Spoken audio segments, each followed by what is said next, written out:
Om Shanti. Om Shanti. Good morning.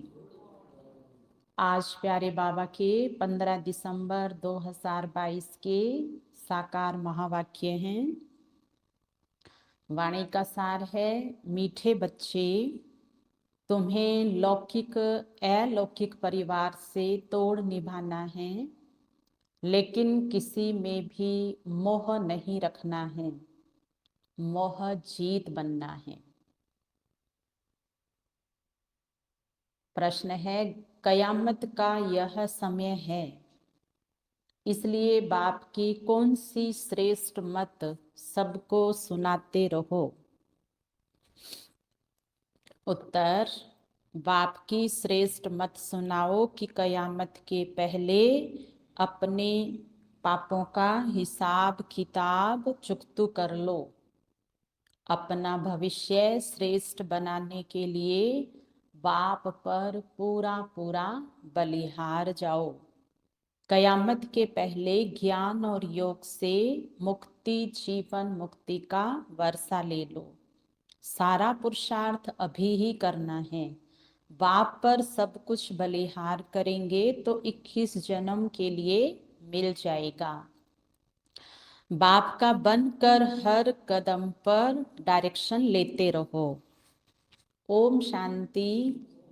बाप बैठ बच्चों को समझाते हैं, अभी तुमको 3 बाप से तोड़ निभाना है। भक्ति मार्ग में 2 बाप से तोड़ निभाना होता है।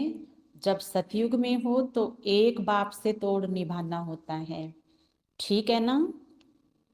हिसाब बुद्धि में बैठता है। जिसका बनना होता है उनसे तोड़ भी निभाना होता है। इसलिए बाप कहते हैं, लौकिक कुटुंब परिवार से भी तोड़ निभाना है अंत तक। कोई लौकिक संबंधी को चिट्ठी लिखते हो तो वाया पोस्ट ऑफिस जाती है। यहाँ भी बेहद के बाप को चिट्ठी लिखते हो, शिव बाबा केयर ऑफ ब्रह्मा। इन बातों को सिवाय तुम्हारे और कोई नहीं समझते। यहाँ कोई नया आदमी आकर बैठे मुरली क्लास में और बाबा कहे तुमको 3 बाप है तो समझ ना सके। एक है लौकिक बाप, दूसरा है यह संगम युगी अलौकिक बाप, और तीसरा पारलौकिक बाप तो सबका है ही। भक्ति मार्ग में भी है तो अभी भी है, यह कोई जानते नहीं, सिर्फ उनका गायन पोषण करते हैं। तुम बच्चे ही तीनों बाप की जीवन कहानी को जानते हो। कितनी बातें समझानी पड़ती हैं। सतयुग में सब सदगति में है, सुखी ही सुखी है, सभी सुख धाम शांति धाम में है। रावण राज्य में सभी दुखी है। देवताएं वाम मार्ग में जाते हैं तो गिरने लग पड़ते हैं, दिखलाते हैं सोने की द्वारिका, पानी के नीचे चली गई। यह चक्र फिरता रहता है, नई ऊपर में आएगी तो पुरानी फिर नीचे चली जाएगी, फिर सतयुग नीचे जाएगा तो कलयुग ऊपर आ जाएगा। फिर सतयुग ऊपर कब आएगा? 5000 वर्ष बाद। बच्चों की बुद्धि में ये सारा नॉलेज आ गया है। नॉलेज तो सहज है, सिर्फ योग की मेहनत करनी पड़ती है। कोई जास्ती याद करते हैं, कोई थोड़ा याद करते हैं। तो माता पिता बच्चों को समझाते हैं, लौकिक संबंधियों से तोड़ निभाना है। आज नहीं तो कल उन्हों को भी बुद्धि में ज्ञान बैठ जाएगा, इसलिए उनके साथ तोड़ निभाना है। देखेंगे यह तो ठीक है, जो हमारे फलाने फलाने घर के व्यक्ति हैं, ये तो रोज सेंटर जा कर के आते हैं, वहाँ से अच्छी शिक्षाएं लेकर के आते हैं। अब ये सब हमें ठीक लग गया है, तो एक बात को याद करना है, कोई भी साधु संत गुरु आदि को याद नहीं करना है। याद चैतन्य को भी करते हैं तो जड़ को भी करते हैं। सतयुग में कोई में भी मोह नहीं रहता, वहाँ मोह जीत रहते हैं। यहाँ सब में मोह रहता है। जिसको आत्मा मेरा मानती है, हर चीज वस्तु पदार्थ व्यक्ति सभी के अंदर मोह रहता है। फर्क है ना, समय समय का, संस्कारों का, ज्ञान का फर्क। ड्रामा में हर एक युग की रस्म रिवाज अपनी अपनी है। यह बाप बैठ समझाते हैं क्योंकि बाप ही नॉलेजफुल है यह भी बाप, वह भी बाप, वह भी क्रिएटर, यह भी क्रिएटर। ब्रह्मा द्वारा क्रिएट करते हैं, एडॉप्ट करते हैं। एडॉप्ट करना अर्थात अपना बनाना। शूद्र धर्म वाले, जिनका बहुत जन्मों के भी अंत का जन्म है, उनको बाप एडॉप्ट करते हैं। तुम बच्चे बाप को जान गए हो और बाप द्वारा सृष्टि चक्र की नॉलेज भी जान चुके हो। बाप द्वारा क्या वर्षा मिलता है उनको भी जान गए हो। इसलिए हम सब कहते हैं कि बाबा आपको पहचाना, सब कुछ जान लिया। तुम बड़े हो, समझते हो, तब तो एडॉप्ट हुए हो। बिगर समझ एडॉप्ट कैसे होंगे? कोई को घर में पिता को अपना बच्चा नहीं होता है तो दूसरे को अपना बनाते हैं। साहूकार का ही बच्चा बनेंगे, गरीब का थोड़े ही कोई जाकर के बच्चा बनेंगे। बाप कहते हैं मुझे बच्चे चाहिए, जरूर एडॉप्ट करेंगे। यह भी तुम जानते हो, एडॉप्ट उनको करेंगे जिनको कल्प पहले किया है। जो कल्प पहले पार्ट चला है वही एक्ट रिपीट होती जाएगी। जब मेरे बनेंगे तब उनको पढ़ाऊंगा, बिना एडॉप्ट किए फिर पढ़ाऊंगा भी नहीं। ये तो ये वाली बात कह रहे हैं बाबा। बाप को और घर को याद करो, सुख धाम और शांति धाम को याद करना बहुत सहज है, परंतु बुद्धि बड़ी विशाल चाहिए। कि संगम पर बाबा ने आकर के ये टास्क हमें दिया क्यों है कि घर याद करने से और लक्ष्य याद करने से फायदा क्या है। बाबा कहते इसके लिए अपने बुद्धि को अलर्ट रखना पड़ता है। बुद्धि को बार बार मुझे क्यों प्राप्त करना है, यह स्मृति दिलाएंगे तो ये लक्ष्य बुद्धि पाने के लिए तत्पर रहेगी। छोटे बच्चे ये बातें नहीं समझ सकेंगे, वह सिर्फ बाबा बाबा कहेंगे और कोई के पास जाएंगे नहीं। यहाँ तो सब है गुप्त बातें, समझ भी है, बुद्धि को ताकत मिलती है। ताकत मिलने से सोने के बन जाते हैं। कोई कमजोर होते हैं तो उनको सोने का सॉल्यूशन पिलाते हैं, सोने का पानी भी बनाते हैं। यहाँ तो तुमको रूहानी नॉलेज मिल रही है, यह नॉलेज ही इनकम है। नॉलेज तो सबको एक ही मिलती है, फिर जो पुरुषार्थ करे, इसमें मूंझने व घबराने की कोई बात नहीं है कि मेरे से नहीं होगा या यही कर सकते हैं, मैं नहीं कर सकता हूँ। बाबा कहते नॉलेज में ऐसा नहीं है, मूंझो नहीं, सिर्फ बाबा का बनना है, बाप के वर्षे को याद करना है। सारा दिन तो निरंतर याद कर नहीं सकेंगे, लेकिन एक दिन ऐसा हम अपना होमवर्क भी खुद को खुद देवें कि आज कोशिश करते हैं कि क्या सारा दिन भी मुझे बाबा की याद आ सकती है। क्योंकि लौकिक में हमने देहधारियों को याद किया हुआ है और निरंतर भी किया हुआ है ना। नींद तो आई नहीं है ना, जब लौकिक में किसी से प्राप्ति होती है तो उसको याद करते हैं। तो ऐसा हम एक दिन फिक्स करके देखें, दूसरे दिन भी फिर अच्छा लगेगा, आगे तो फिर अच्छा लगना ही है। धंधा आदि भी करना है, कोई को तो धंधा आदि भी नहीं है, जिसके लिए बाबा कहते हैं पकाया खाया धोया, बस तीन ही है काम, और कोई तो काम उनको है नहीं। तो वो क्या करे, फिर भी याद नहीं कर सकते। जब तक कर्मातीत अवस्था नहीं हुई है, पुरुषार्थ करते रहना है। वह वायुमंडल दिखाई पड़ेगा, समझेंगे अभी समय नजदीक आता जाता है। जब बहुत दुख आएगा तो फिर भगवान को याद करते रहेंगे। मौत सामने दिखाई पड़ेगा, तुम्हारे में भी सबको अपनी अवस्था का मालूम पड़ जाएगा कि हमारी कमाई कम है। योग होगा तो आत्मा से खाद निकलती जाएगी, फिर बाबा भी बुद्धि का ताला ढीला करेंगे। जो कब से बोलते आ रहे हैं कि बाबा इसके बुद्धि का ताला खोल दो, इसकी बुद्धि का ताला खोलो। मनुष्य बीमारी में ईश्वर को याद करते, डॉक्टर भी कहता है कि भगवान को याद करो, डर रहता है, सब उनको याद कराते हैं, राम कहो राम कहो। बाप भी कहते हैं बाप और वर्षे को याद करते रहो, एक दो को सावधान कर उन्नति को पाना है। बाप कहते हैं बच्चे अब समय कम है, ऐसे नहीं पुरुष चले स्त्री को न चलाए। बाबा कहते ना पूरे परिवार का कल्याण करना है तो हर एक के अनुसार मुरली के द्वारा पॉइंट मनन करें, फिर उसको अपनी धारणा बना करके अगले को बताएं।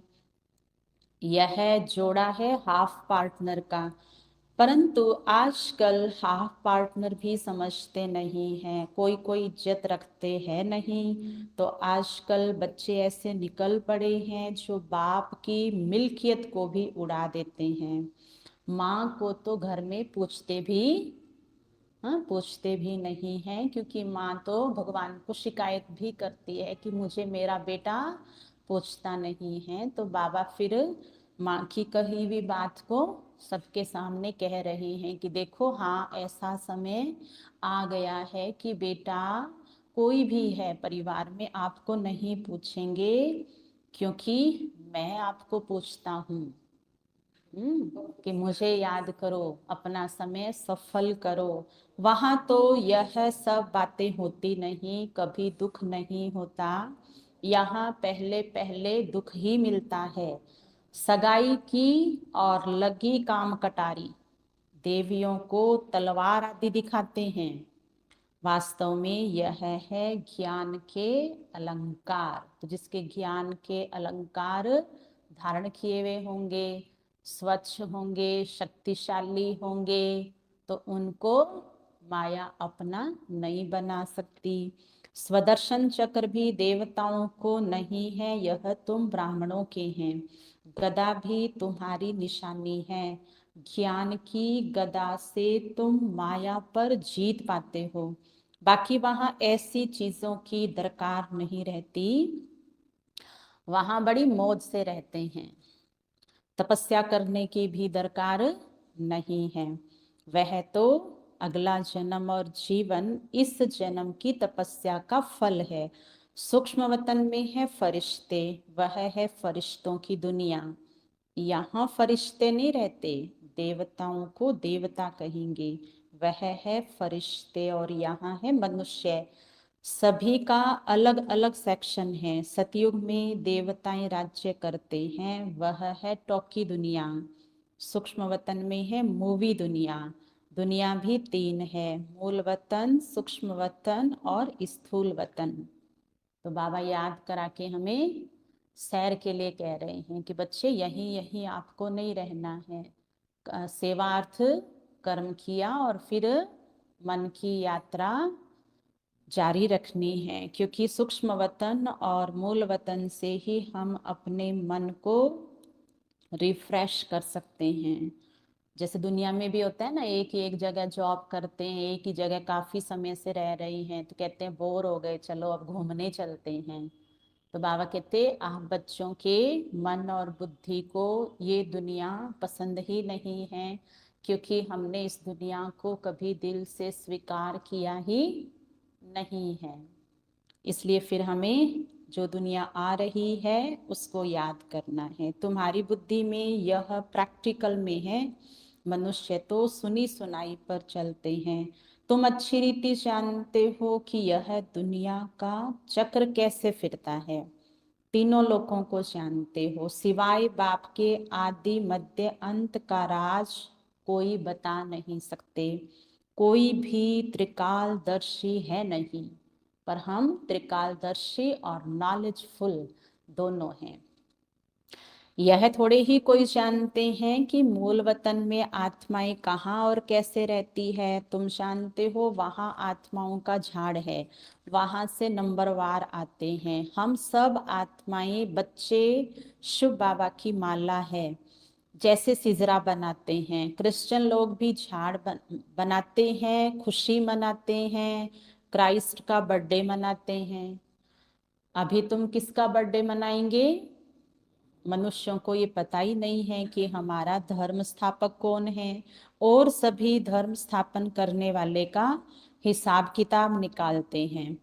देवी देवता धर्म किसने स्थापन किया, यह किसी को भी पता नहीं है। बाप बैठ समझाते हैं, मैच्योरिटी माताओं की है, शक्तियों का मान बढ़ाना चाहिए। ऐसे नहीं कि हमको देह अभिमान आ जाए, हम होशियार हैं, नहीं, फिर भी मान रखना है माता का। नाम ही है ब्रह्मा कुमारी विश्वविद्यालय। ज्ञान का कलश माताओं के सिर पर रखते हैं, वह तीखी है। सरस्वती के हाथ में सितार दी है। श्री कृष्ण और सरस्वती के कनेक्शन का भी पता नहीं है। सरस्वती ब्रह्मा की बेटी है, यह भी किसी को मुश्किल पता होगा। हर एक बात अच्छी रीति समझाई जाती है। बाप ने समझाया है, इस ज्ञान योग के सिवाय कोई भी मुक्ति, जीवन मुक्ति पा नहीं सकते, और सब तो यह पढ़ेंगे भी नहीं। हर एक को अपना हिसाब किताब चुकतो करना है। पाप का दंड तो मिलता ही है। कर्म का सिद्धांत किसी के बदलने से बदलता नहीं है। बाबा कहते हैं, सब कुछ बलिहार कर दो तो उनका फल 21 जन्म के लिए मिल जाएगा। गरीब झट सौदा कर सकते हैं। जिनके पास यहाँ लाखों करोड़ों रुपए हैं, उनके बुद्धि में ये बाबा की बात जल्दी से बैठ ना सके। बाबा वैसे कुछ लेते नहीं हैं, कहते हैं तुम ट्रस्टी होकर संभालो, श्रीमत पर तुम चलो, मैं तो जीता हूँ।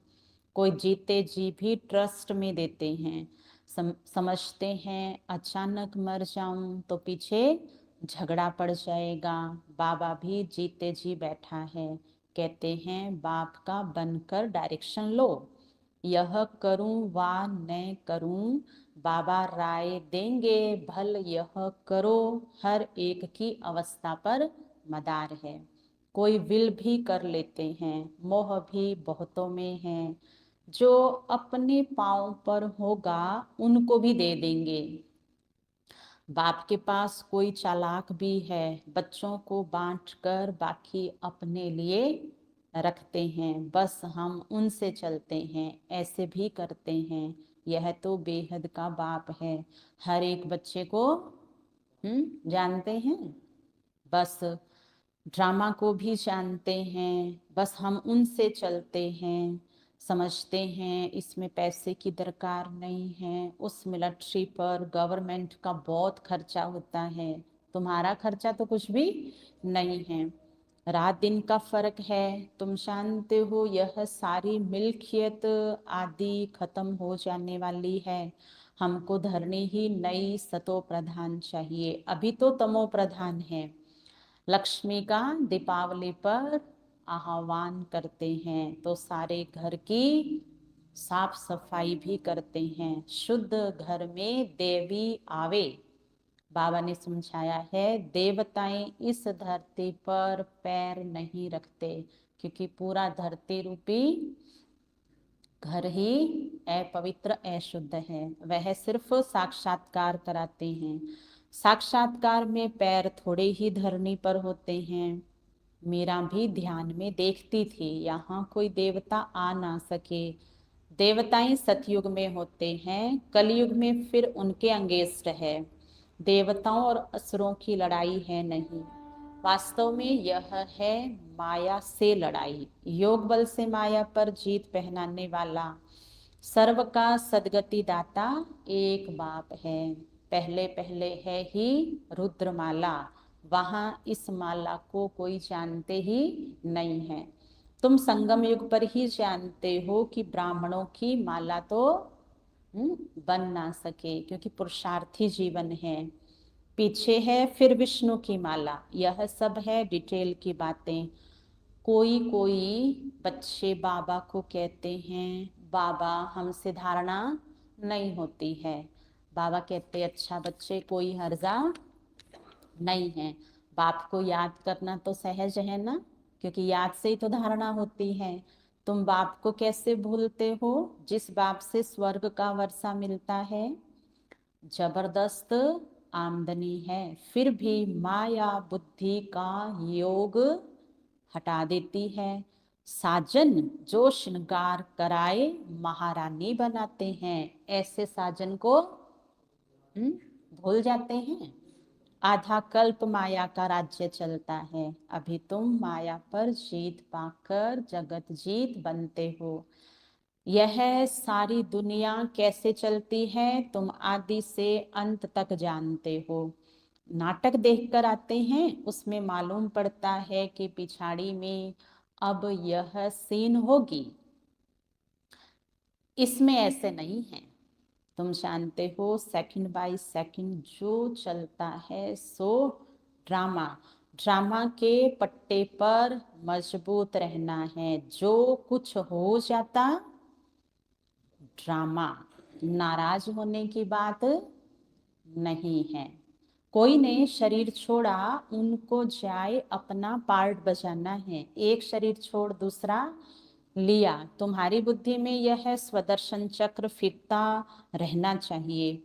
अच्छा, तुमको शंख ध्वनि करनी है, बाप का परिचय देना है। हाथ में चित्र हो कि यह लक्ष्मी नारायण भारत के मालिक थे और इनको बनाने वाला मालिक ये है। तो बाबा कहते लक्ष्मी नारायण के चित्र के माध्यम से आप मेरा संदेश सभी को दे सकते हो। अभी कलयुग है, फिर बाप आया है राज्य भाग्य देने। हम ब्रह्मा कुमार कुमारी पढ़ रहे हैं, दादे से वर्षा ले रहे हैं। तुमको भी लेना हो तो आओ और अपना वर्षा ले लो। यह है तुम्हारा निमंत्रण। फिर बहुत आएंगे, वृद्धि होती जाएगी। शिव जयंती पर भी अच्छा ही आवाज होगा। अच्छा, मीठे मीठे सिखिलते बच्चों प्रति माता पिता बाप दादा का याद प्यार और गुड मॉर्निंग। रूहानी बाप की रूहानी बच्चों को नमस्ते। हम रूहानी बच्चों की रूहानी बाप दादा को याद प्यार, गुड मॉर्निंग, नमस्ते नमस्ते नमस्ते। मेरे बाबा, मीठे बाबा, प्यारे बाबा, आपका शुक्रिया, बहुत बहुत शुक्रिया। धारणा का सार, ड्रामा के पट्टे पर मजबूत रहना है। किसी भी बात में नाराज नहीं होना है, सदा राजी रहना है। एक दो को सावधान कर उन्नति को पाना है। धंधा आदि करते भी बाप की याद में रहने का पुरुषार्थ करना है। वरदान, सुख स्वरूप बन, सबको सुख देने वाले मास्टर सुखदाता भव। संगम युगी ब्राह्मण अर्थात दुख का नाम निशान नहीं, क्योंकि सुखदाता के बच्चे मास्टर सुखदाता हो। जो मास्टर सुखदाता सुख स्वरूप है, वह स्वयं दुख में कैसे आ सकते हैं। बुद्धि से दुख धाम का किनारा कर लिया। वे स्वयं तो सुख स्वरूप रहते ही हैं, लेकिन औरों को भी सदा सुख देते हैं।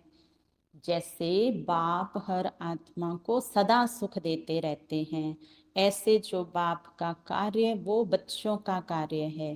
कोई दुख दे रहा है तो भी आप दुख नहीं दे सकते। आपका स्लोगन है, ना दुख दो ना दुख लो। स्लोगन, हर्षित और गंभीर बनने के बैलेंस को धारण कर एक रस स्थिति में स्थित रहो। अच्छा, ओम शांति।